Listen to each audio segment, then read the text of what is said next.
Hello, and welcome to the Memory Box project, brought to you by the Wessex Heritage Trust. My name is Catherine, and today I'm going to guide you through a reminiscence session all about health and medicines.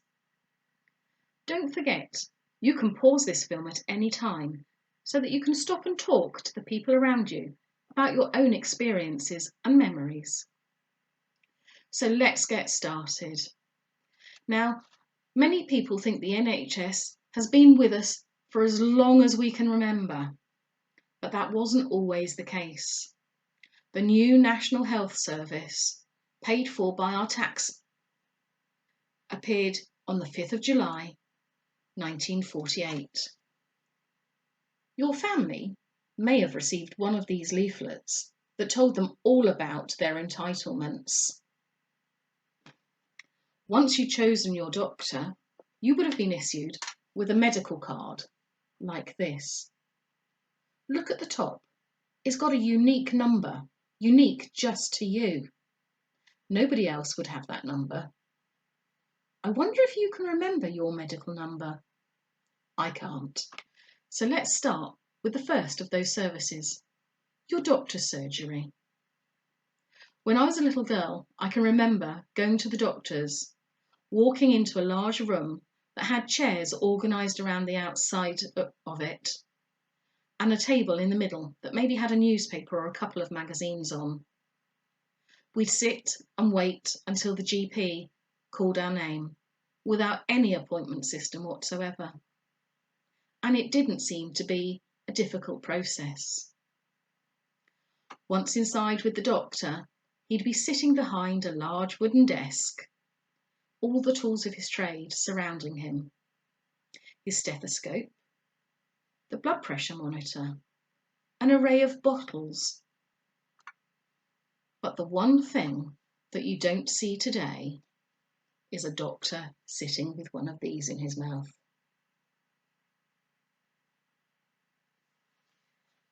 Did your doctor smoke when he saw patients? Can you remember his name? Your doctor may have carried out minor procedures. So, I've got a tool here. I wonder if you know what it's for. It's made of rubber. I'll just give it a squeeze for you. It's an odd shape. Were you ever on the receiving end of one of these? Do you know what it's for? It's an ear syringe. You would have been advised to put some olive oil into your ear about a week before your appointment, and then your doctor would have syringed warm water into your ear. I can't imagine it particularly pleasant. Your doctor also may have done some minor surgery or patched you up if you needed some stitches, and he'd have his tools ready and waiting.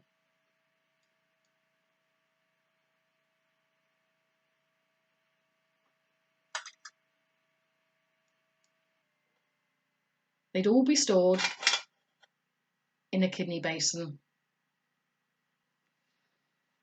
If you needed some medication, your doctor would have given you a prescription.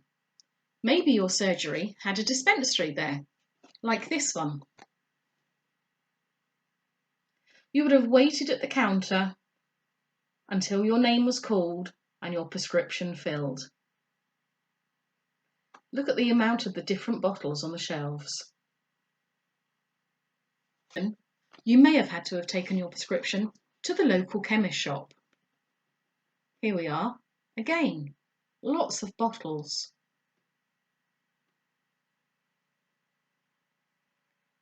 Take a look at the photographs of these hospital scenes. Look at the nurses. They've got starched caps, crisp white aprons, and shiny silver buckles on their belts. Those were the days when a matron ruled the hospital with a rod of iron. Did you ever go into hospital? Did you ever have an operation or break a bone? Or did you deliver a baby in hospital? Let's move on to the next service that we were provided under the NHS. Here's a photograph of the dental surgery. Close your eyes and see if you can remember the smell of the surgery, the sound of the foot pedal drill, the taste of the mouthwash. Were they good or bad memories? Maybe you can remember opening your mouth, ready for the dentist to take a look.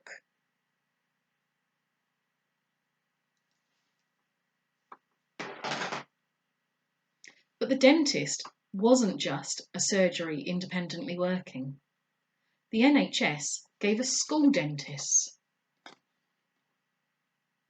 Here we are. A young girl is getting her teeth checked, and if she needed any treatment, she would have been referred onwards. Some products seem to have been around forever. You may recognise these products from the 1980s. It doesn't sound as if it's very long ago, but actually it's 40 years. These products can still be bought today. The cost of them is considerably different though. If we take a look here, we can see that this tube of toothpaste would have only cost us 59p. This one is even older, dating back to the very early 1970s, just after decimalisation. You'll see the price, 2 shillings and 7p, or 13 new pence. Keeping your children fit and well is one of those jobs that mothers are always trying to do. And that means that you may have experienced a few of these as you were growing up.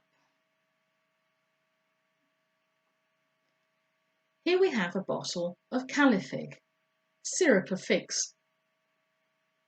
Do you remember having a dose of this on a regular basis? Or maybe you needed to have some liquid paraffin. And to supplement your diet, you could have been given some vitamin pills. This tin dates back to 1956. Did you hear? It's still full. 500 tablets to take.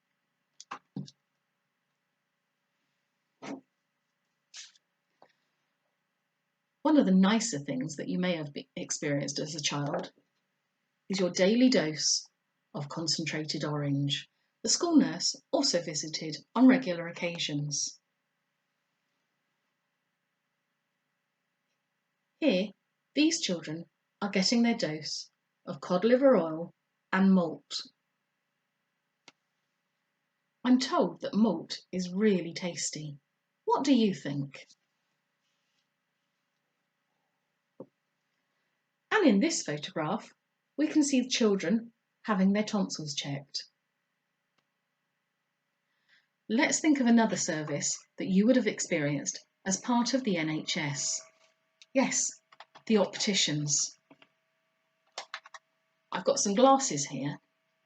It's a super old metal case. And inside are 2 sets of glasses. This first set is for testing eyesight. You have a look here. You can see a small aperture which can be changed. The size of the hole is changed by turning the dial to make it larger or smaller. Once one eye is checked, we just turn the glasses round and you can check the other eye.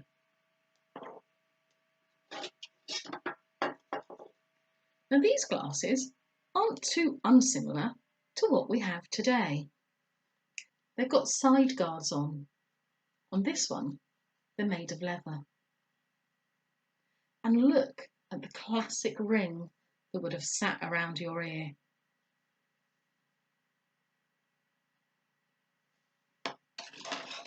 Did you know that the eye chart that is still used today is nearly 160 years old? That's amazing, isn't it? Let's go back to the chemist shop again. The chemist was there not just to fill the prescriptions prescribed by doctors, but also to provide a great many over-the-counter remedies. If you were ill in the winter and you had a bit of a chest infection, rather than going to your doctors, you might have encountered one of these. It's an early inhaler. Here we are. Let's read what it says. Improved inhaler for hot water infusions. The water used with this should be boiling and the inhaler not more than half full. And interestingly, it was made by Boots the chemist. It's made from China, and here in the cork top is a glass tube which you would put into your mouth. Inside with the hot water, you would have possibly had some coal tar to inhale. If it wasn't coal tar, you may have had eucalyptus or camphorated oil. Eucalyptus or camphorated oil. They've all got distinct smells, haven't they? The chemist could also sell you a number of throat tablets. So, here we are. G's, Linctus pastils and Sure Shield iodized throat tablets.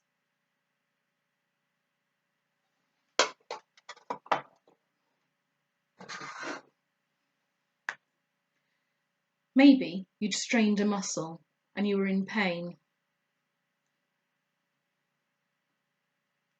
Sloan's liniment would have been rubbed on, and soon you would be feeling much better. Some brands, like our toothpaste here, have been around for many, many years. Here's a bottle of Vino's. This one dates back to the 1960s. Other remedies that you might be familiar with are milk of magnesia, Optrex, and Andrew's liver salts. Let's just finish off by thinking about a few natural remedies that we use.